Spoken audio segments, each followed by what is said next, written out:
Hey, it's Sick Boy from the Gaminganarchist Collective, and it seems that the Yogscast could not catch a break. If they were to throw handfuls of diamonds into a crowd of orphans, they would likely blind half of them. Jesus fucking Christ. They have been the centre point of the YouTube promotions fiasco, and I've had my views on this months ago when the thing first kicked off in January. It's only really now filtering through, as I said it would, to the media journalists who are coming through and starting to crucify and question YouTubers for having no ethics. Okay, so we all know this in the hopefully, but if not, I'll just do a very quick recap. Situation being that many YouTubers, certainly the large ones, are taking endorsement money in order to make content that suits certain producers, so publishers and developers and what have you. Now, in general, these promotions have not universally been acknowledged to the fans, and that's a problem. I have no problem with entertainers taking money to be entertainers. That's their business. But if you are going to be a pundit, you're going to influence people, you need to make it very damn clear this is a paid-for promotion. Anything other than complete and utter transparency is complete and utter shit. And Yogscast made it very clear, it turns out, that they were obviously promoting games on the grounds that the developers paid them. And that is fucking shifty. So Yogscast have been taking quite a kicking for that, and to be honest, rightfully so. They were playing in the Wild West and they didn't realise that eventually business ethics would come back to kick them, and that was their problem. They didn't think they had to play by the rules, and as it turns out, yes they do. So they are getting somewhat of a battering for that. Now, I'm not going to single them out as being particularly evil, just a particularly big example within gaming. And the other reason that they need to be mentioned in the same breath is because of their Kickstarter. And holy shit, have they also been a benchmark for the fucked upness of Kickstarter. Jesus, when they put up their Yogs Adventures game in 2012 for Kickstarter, it made over $500,000. They then got the company Wintercool to develop the game. Things went really badly really quickly. Within a couple of weeks, and here's the fucked up shit. I mean, look at this.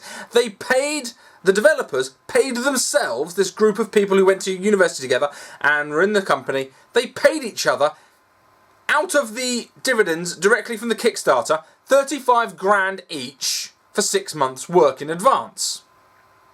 So they all took a lump sum. One pissed off and joined Double Fine within a couple of weeks. So took their $35,000 and pissed off. So that's $35,000 of backer money stolen, in essence.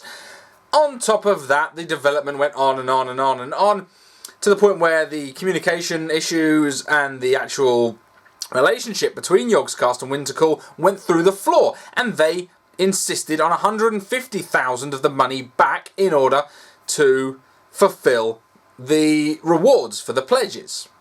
So they now have $150,000 of the Kickstarter money. Now, there is no real saying how much of that money has in fact been spent and has been provided. That is a really shifty thing. So still we're leaving, well over $350,000 that has been sunk into the development of a game that is never going to be made now. And in fact, the developers are going under. They're actually dissolving the studio, they're going to file their final taxes, and that's it. They are done. Now, for those who backed the Yogscast Kickstarter, they're going to be given access to another game, which I have to say is a little bit of a situation, a little bit of a token gesture. But frankly, people backed for a Yogscast game. There is not a Yogscast game. Now, they are going to try and get content within that game, but this is not what people paid for. This is the problem with Kickstarter, however, because as much as I feel for the people who supported this title, they didn't read the fine print, because Kickstarter is not an investment. People keep talking about it's an investment in a game. It is not. It is a donation in the hopes that they will create what you would like them to create. You have no recourse. This is the problem. Some people put $10,000 into the Yogscast game. Pledged $10,000, some $5,000, some $2,000, and those people are going to see jack shit of that money back. They're not going to see the game they wanted. They're not going to get. They might get some of the stuff that that was part of their pledging band, but holy fuck, have they been shafted? And everyone has been shafted by this.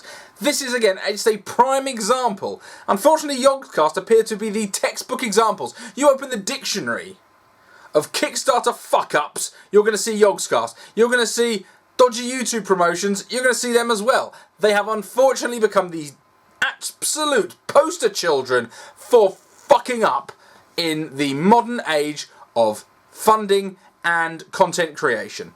They are a particularly apt example of what is wrong with everything to do with crowdfunding and private content creation. It's a real issue. And these things are going to continue to snowball.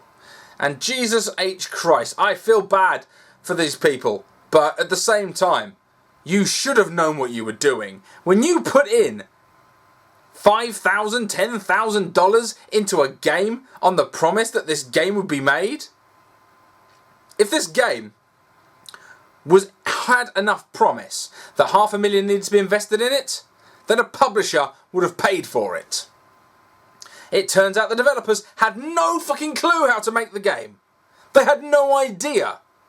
They took on this game, had no idea what they were doing. And this is exactly what's wrong with Kickstarter. The developers came out and explained, we didn't know how to budget, we're not business people, we didn't know where the money was going, and we didn't budget. This is why people need publishers, and it pisses me off, because I wished crowdfunding could work. The problem being, the people who rely on crowdfunding are generally not business people.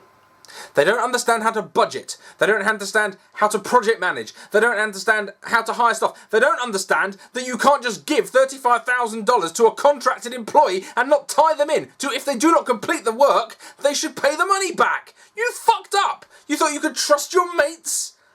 I wouldn't trust many of my friends with $35,000. There aren't many people who wouldn't fuck you over for $35,000, no matter how much money you've got. Seriously, most half-wealthy people would probably shaft their friends over 35 grand. Even if only to buy a new watch.